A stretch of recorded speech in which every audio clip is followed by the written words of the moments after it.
அஸ்ஸலாமு அலைக்கும். ஐசா கிச்சன் உங்களை அன்புடன் வரவேற்கிறேன். இன்றைக்கி முள்ளங்கி சாம்பார் வைக்க போகிறேன், பார்க்கலாம் வாங்க. அதுக்கு தேவையான பொருள்லாம் எடுத்து வச்சுருக்கேன்.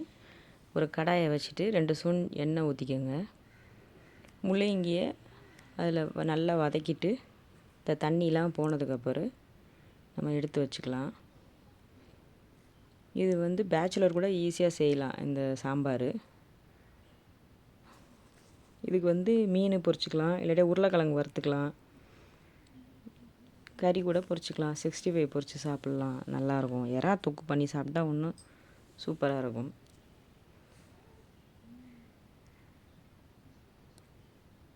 முள்ளங்கி நல்லா வதக்கிட்டு நம்ம ஒரு இதில் எடுத்து வச்சுக்கலாம். அடுத்து பருப்பு கழுவி வச்சுருக்கேன். குக்கரில் பருப்பு போட்டுக்கலாம்.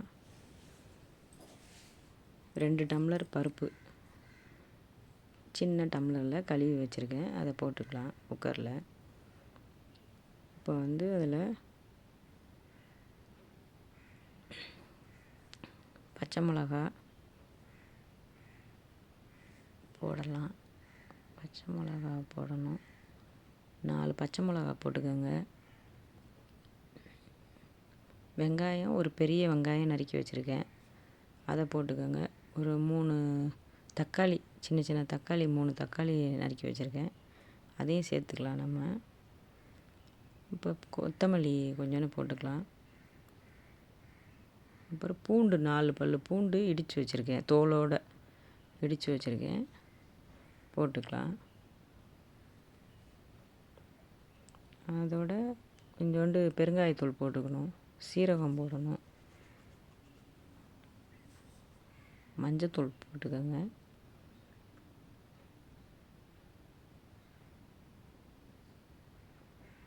பெருங்காயத்தூள் போட்டுக்கோங்க.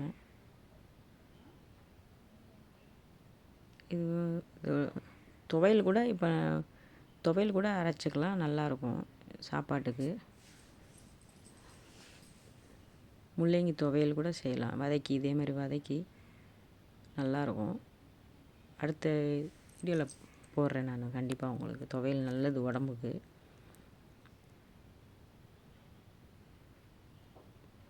முள்ளங்கியை போட்டு வதக்கி வச்சுருக்க முள்ளங்கியை தண்ணியில் கொஞ்சம் இருத்துட்டு இதோடு சேர்த்துக்கலாம். சாம்பாரோட சேர்த்துட்டு 3 விசில் வச்சா போதும். நீங்கள் 2 விசில் கூட வச்சுக்கலாம், பருப்பு எப்படின்னு தெரியாதுல்ல நமக்கு.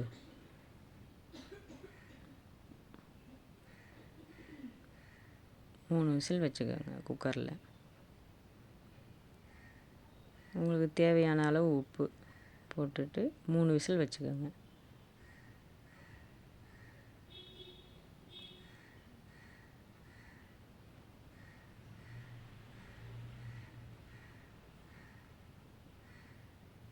நல்லா கடைஞ்சிட்டு, நீங்கள் கடைஞ்சிக்கோங்க, நான் கடையில் நல்லா கரண்டிலேயே நல்லா கிளறி விட்டேன், நல்லா வெந்துடுச்சு சாஃப்டாக.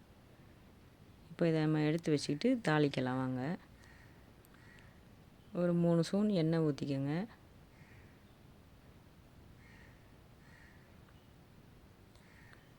கடுகு போடலாம். எண்ணெய் காஞ்சதுக்கப்புறம் கடுகு போட்டுக்கலாம்.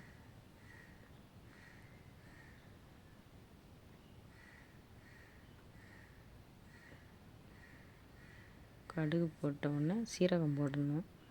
சீரகம் போட்டுக்கலாம். ஒரு ஸ்பூன் சீரகம், கருவேப்பிலை கொஞ்சம் போட்டுக்கலாம். காஞ்ச மிளகா 2 காஞ்ச மிளகா கிள்ளி போட்டிருக்கேன், 2 காஞ்ச மிளகா போட்டுக்கோங்க. கருவேப்பிலை போட்டுக்கோங்க. வெங்காயம் போட்டு, ஒரு சின்ன வெங்காயம் நறுக்கி வச்சுருக்கேன், அதை போட்டு வதக்கிக்கலாம்.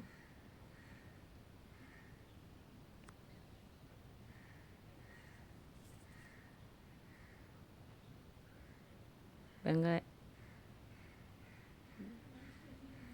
போட்டு, சின்ன வெங்காயம் போட்டு வதக்கிக்கலாம். வதக்கிட்டு தாளிச்சிக்கலாம்.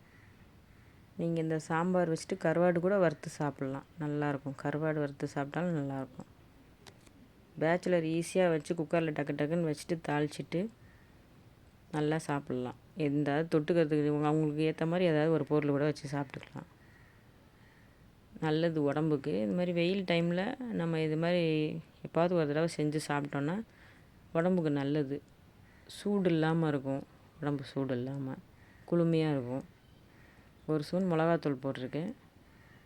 நல்லா மிளகாத்தூள் வதங்கினதுக்கப்புறம் ஊற்றுங்க, இல்லாட்டியா பச்சை வாடை அடிக்கும் மிளகாத்தூள் வாடை. இப்போ சாம்பாரை குக்கரில் வச்சுருக்க சாம்பாரை ஊற்றி ரெடி பண்ணியாச்சு. சாம்பார் ரெடி ஆயிடுச்சு. நல்லா இருக்கான்னு பார்த்துட்டு செஞ்சு பார்த்துட்டு சொல்லுங்கள். அஸ்ஸலாமு அலைக்கும்.